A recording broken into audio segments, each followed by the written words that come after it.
Bien, je voudrais remercier d'abord Monsieur l'ambassadeur de France et puis les organisateurs de cette manifestation qui vont me permettre d'exposer un petit peu la singularité du travail dans ce domaine d'une ville qui touche Paris, une ville de 110 000 habitants.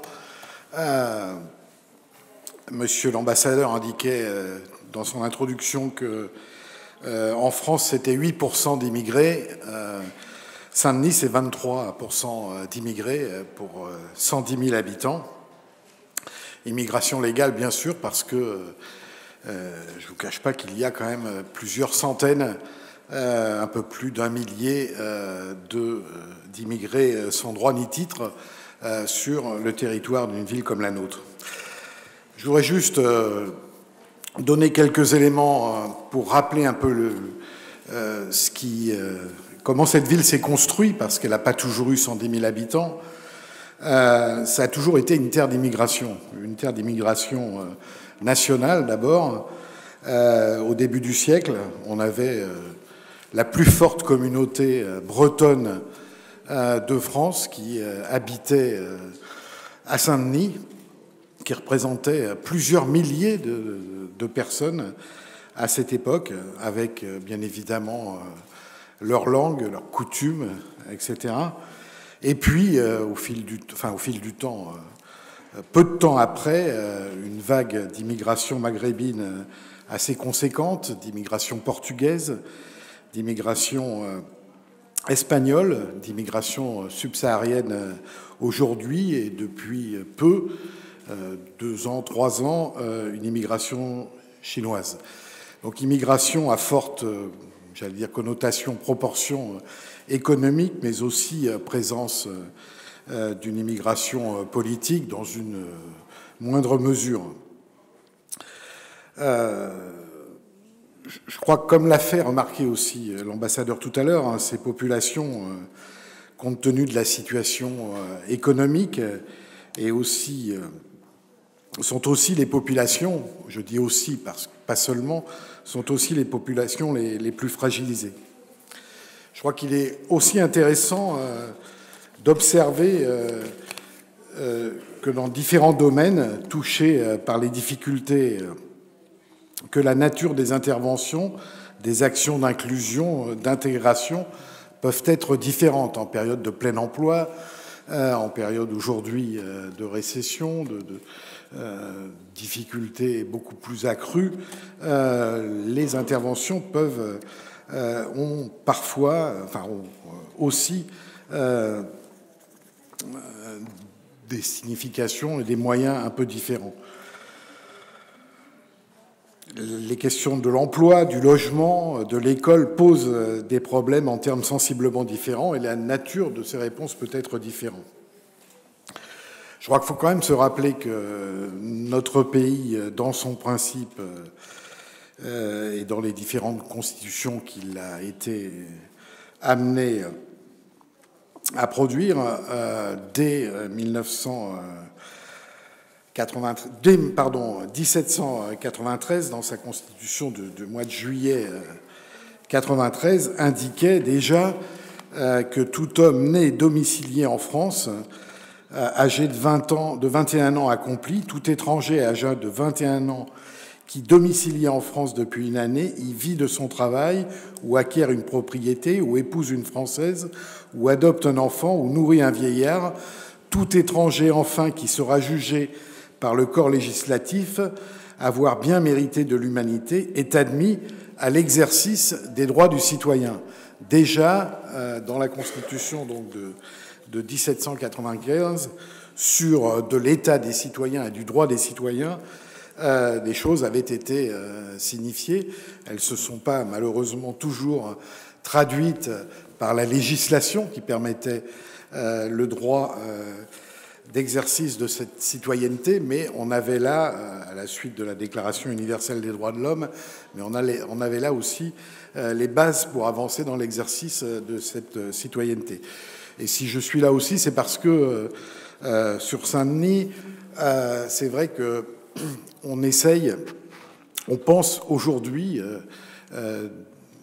dans notre ville mais aussi plus généralement sur le territoire, qu'il faut aller plus loin. Des pas ont été franchis.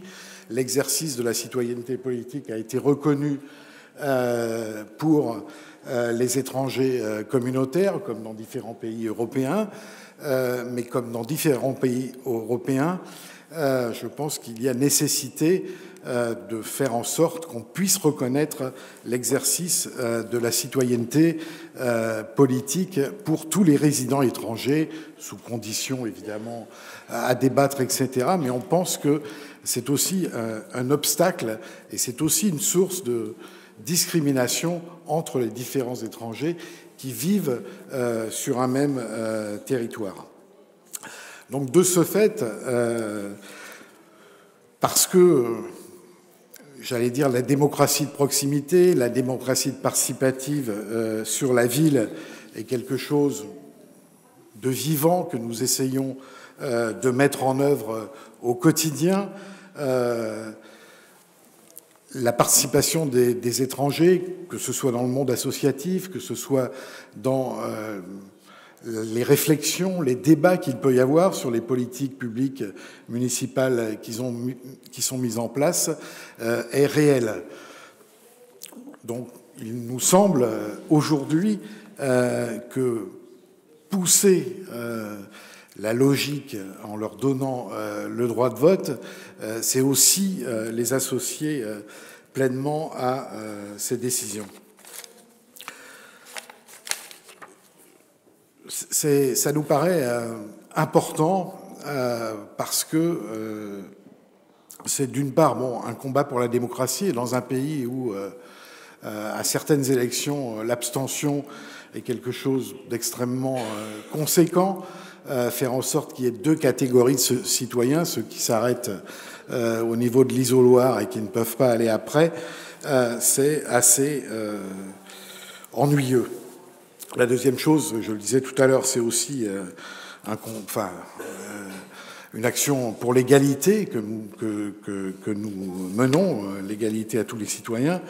Et puis, on pense aussi que c'est pas seulement un combat ou une lutte pour tous, et non pas un combat des étrangers pour les étrangers, mais c'est aussi le combat de l'ensemble des citoyens. Et de ce fait, la cohésion de la société locale s'en trouve un peu renforcée. Il n'y a plus de hiérarchisation, enfin il n'y a plus.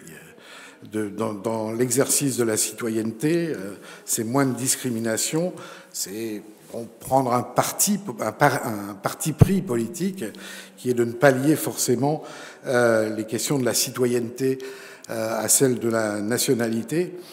Ça nous paraît avancer aussi dans le sens de cette intégration.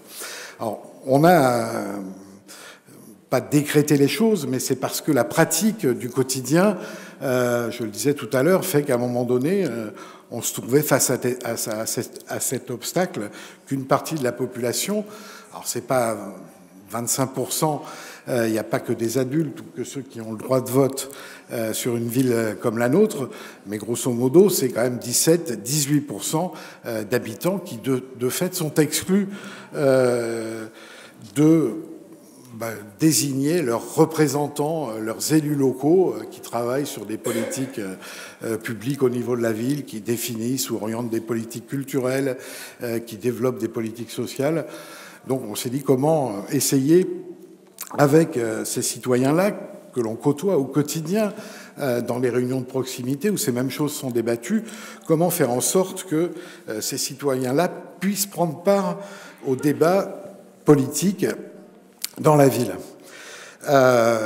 D'abord, on a voulu s'assurer que la société locale était favorable à ce droit de vote, puisque vous savez que, dans la mesure où il n'existe pas sur notre pays, il y a tout un débat national, oui, la société française n'est pas prête, etc. Donc, le maire a pris l'initiative d'organiser à l'échelle locale, il en avait le droit, un référendum d'initiative locale. Bon, le référendum a été un peu contesté par les autorités parce qu'ils considéraient que ça n'avait pas forcément un caractère local, que ça avait une portée nationale. Bref, nous avons quand même organisé un vrai référendum d'initiative locale, comme une consultation légale, avec des panneaux électoraux, une campagne électorale, des circulaires qui arrivent dans chaque foyer, qu'il soit étranger ou pas, une campagne d'inscription sur les listes électorales, parce que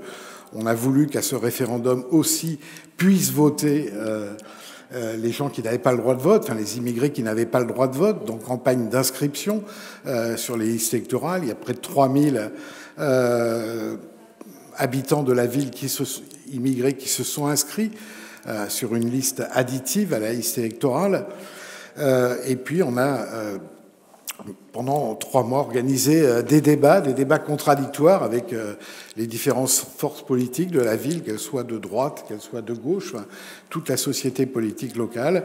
Et puis on a organisé donc ce référendum. Une petite anecdote. Bon, chaque année, il y a une campagne d'inscription sur les listes électorales en France pour ceux qui ont le droit de s'inscrire sur les listes électorales puissent le faire. Bon, on n'a jamais eu autant d'inscrits nationaux sur les listes électorales au moment où on a fait cette campagne sur le droit de vote des citoyens étrangers. Bref, on a organisé ce référendum et la population, enfin la commune, les habitants de la ville ont à 63% décidé, enfin pensé qu'il fallait accorder le droit de vote aux travailleurs étrangers. Alors on n'a pas voulu en rester là. On s'est dit comment essayer de, même s'ils ne pourront pas être élus sur des listes aux prochaines élections municipales, comment on peut leur permettre d'exercer la citoyenneté politique.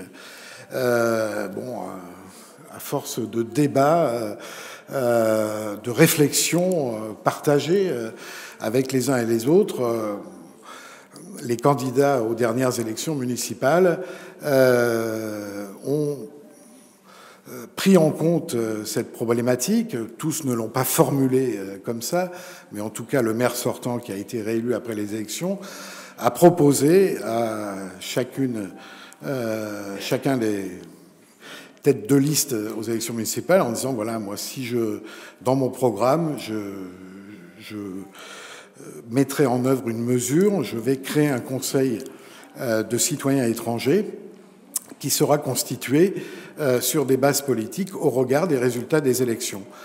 Le maire a dit, voilà, si les étrangers avaient le droit de s'inscrire sur les listes électorales, nous aurions 13 conseillers supplémentaires sur la liste électorale. Donc sur ces 13 conseillers supplémentaires, je vais attribuer, en fonction des résultats, proportionnellement aux résultats de chacune des listes, je vais attribuer des places à chacun des conseillers. Donc les listes adverses ont donc proposé, après l'élection, que dans ce conseil de citoyens étrangers, ça soit constitué de la sorte pour lui donner un caractère légal, parce qu'il y a une loi sur la démocratie de proximité. On l'a appelé Conseil consultatif des citoyens étrangers, et il doit être obligatoirement présidé par un maire adjoint éligible, donc c'est moi qui en assume cette responsabilité. Et puis ensuite, nous avons réfléchi à, bon, c'est bien qu'il y ait ce conseil consultatif, mais c'est un conseil consultatif généraliste, il se mêle de tout. Donc comment associer ce conseil à l'ensemble des travaux du conseil municipal en tenant compte du cadre légal? Le maire a proposé qu'on supprime toutes les commissions préparatoires au conseil municipal et a décidé de faire une semaine avant chaque conseil municipal un conseil municipal qu'on appelle privé mais qui est public, dans lequel les conseillers municipaux étrangers on voit au chapitre comme n'importe quel autre conseiller municipal éligible. Alors bon, je ne cache pas que c'est difficile à animer, mais enfin, les conseillers étrangers rencontrent les mêmes difficultés que les conseillers élus pour participer assidûment, etc., aux réflexions et au travail des élus. Mais c'est quelque chose qui maintenant est entré dans les mœurs de la vie et qui fait que dans la société locale, un conseiller, membre de ce conseil des citoyens étrangers, est quand même reconnu comme un élu à part entière, et à la fois pour l'ensemble de la société tunisienne et aussi pour les citoyens qui n'ont pas le droit de vote, les résidents qui n'ont pas le droit de vote. Je crois que ça permet aussi, ça fait franchir une étape, et d'une certaine manière, ça renforce aussi, et ça donne un peu plus de corps au travail que l'on mène sur les questions de l'intégration, au-delà de toutes les actions qui sont menées et qui ont été évoquées par différents intervenants sur les champs de la culture, de l'éducation, etc. Ça nous paraît quand même important d'avoir mis en avant ce travail-là. Je voudrais juste dire que, à la suite de ces élections et de la mise en place de ces conseils, un certain nombre de villes de notre pays se sont constituées, ont constitué une association. Alors, on est la seule à avoir constitué ce conseil sur des bases de reconnaissance de la citoyenneté politique. D'autres ont constitué des conseils sur d'autres bases, enfin n'allant pas jusqu'à la citoyenneté politique. On a constitué quand même le comité français pour la citoyenneté de résidence. Plus de 150 maires du territoire ont lancé un appel à leurs pairs en disant constituer ces comités de citoyens étrangers, et puis œuvrer aussi pour le droit de vote des citoyens étrangers locaux. On a tenu des conférences de presse, on a tenu une assemblée il y a quelques mois à Strasbourg, on a rencontré le Congrès des pouvoirs locaux, etc. Bref, on sent là aussi qu'il y a possibilité de donner un peu de visibilité et de chair à ce qu'est un des volets du travail sur l'intégration et la cohésion.